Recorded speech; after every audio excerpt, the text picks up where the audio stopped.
Alto, policía, manos arriba, no se mueva. Hey everybody, this is Adam from Alentado Training Consultants with some more Spanish for all who serve. We all know just how fast things can go sideways during an initial contact in the field, right? Add a language barrier to the mix and things get even dicier. The last thing any of us wants to do is to put hands on prematurely or to have to use physical force just because we don't know how to explain what we want from someone. We're always trying to be fair, professional, and consistent no matter who we're dealing with. And we all want to go home safe at the end of the day, am I right? But a language barrier can throw a big old monkey wrench into the works if we let it. I want to kick off this series of videos with some phrases to help you keep things on track. Using them will serve three different functions. 1, put a temporary stop on the action. They'll give you some time to think of what's next. Number 2, provide an assessment of the subject's level of compliance. If you're ignored, we know what's likely to happen next. Number 3, keep the subject stationary, provided they're compliant, so you can take a position of advantage relative to the subject. So stick with me because we're kicking off right now. Alto, policía, manos arriba, no se mueva. That's 4 expressions, just 7 little words. Keep listening while we break them down and figure out what each one of them means and go over what you need to know to use them in a stressful situation. Now, I'm a native speaker of Spanish, but believe me, I've been there on calls where other languages were involved, so I know your frustration. But if you just stop and consider it for a moment, the risks extend way beyond mere inconvenience and frustration. There are examples of bad and even tragic outcomes all over the place. I don't want you to be one more of those. So just imagine having the Spanish language tools you need to manage those situations, move past the barrier, and get your job done, whether it's during a call for service or a self-initiated stop or whatever. Alto! In this context, that means halt or stop.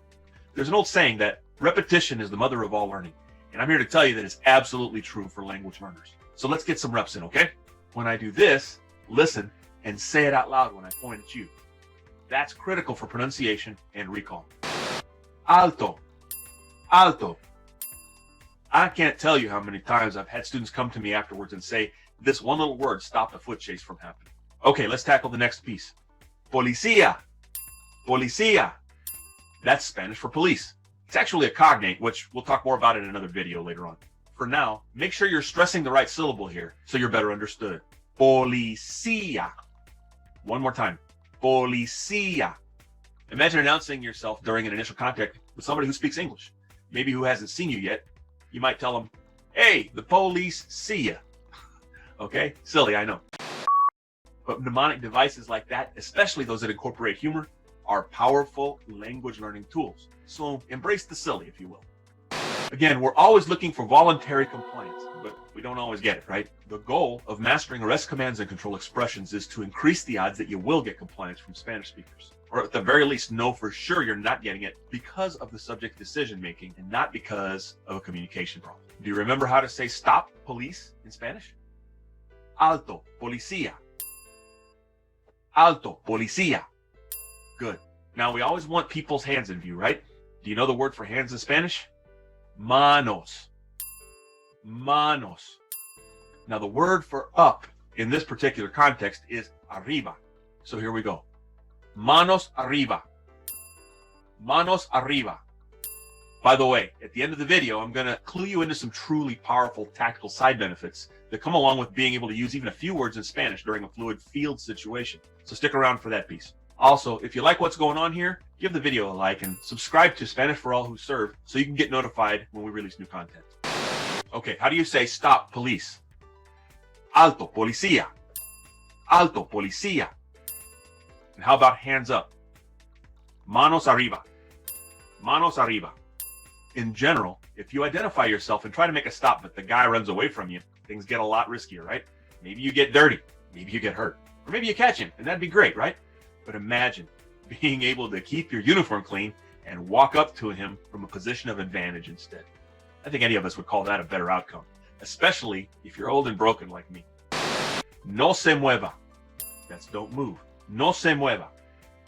Now let's review what we've covered so far. How do you say stop, police?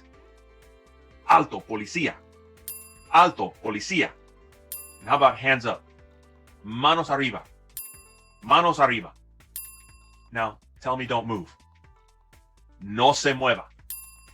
No se mueva. So you're checking for a prowler in low light conditions, and you hear the guy speaking Spanish on the phone as you're approaching. You try English, but he looks confused as he makes eye contact, and he starts walking away from you. What do you say? Alto, policía. He stops, but he's still looking around like he might run. Deal with that. No se mueva. No se mueva. Now he stands still, but he's putting his hands in his pockets as you're approaching. Handle that. Manos arriba.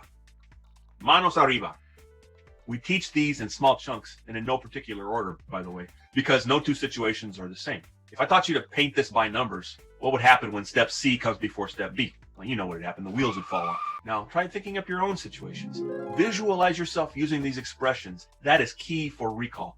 After repetition, the next critical element for rapid language acquisition is to contextualize the phrases. The more you place them in context, the stronger the memory and the recall will be. Those of us working in patrol will see this type of situation more often, but it doesn't matter what your assignment is currently. Having a basic working proficiency in Spanish leads to better outcomes and enhanced officer safety for everyone. By now you figured out this is not Mrs. Martinez's 8th grade Spanish class, right? Spanish for all who serve. The name speaks for itself. Think of every video posted to this channel as a short emergency services communication seminar. ATC has been teaching first responders to develop working proficiency and to handle the basics of their jobs in Spanish for over 35 years. What I'll be bringing you here in this series of videos is part of the meat and potatoes of our course content. In our basic course, we teach 40 of these short Spanish commands and expressions to verbally control a person's physical movements and, if necessary, make an arrest in any of the methods, standing, kneeling, or prone, that you've already been trained in. In the next video, part 2 in the series, we'll break out a new group of words and phrases to address visible threats. We'll equip you to deal with the possibility of weapons within the grasp of a subject and when subjects already have a weapon in hand. We'll also be talking about the third critical element of language acquisition for law enforcement officers, stress inoculation. Hey, I promised you a bonus, so here it is. When you speak even a few words in Spanish during an initial encounter with more than one Spanish speaker, they don't know what your level of Spanish proficiency is, or how much of what they say to each other you will understand. Are you with me? This means the tactical communications advantage they might otherwise have had is neutralized. They can't formulate an attack plan or an escape plan using the language against you. Tell me that isn't worth learning a few phrases. Check our content on law enforcement and emergency services Spanish at www.alentadotc.com or find us on Facebook, Instagram, and of course here on YouTube at Spanish for All Who Serve. Stay safe, and we'll see you in the next video.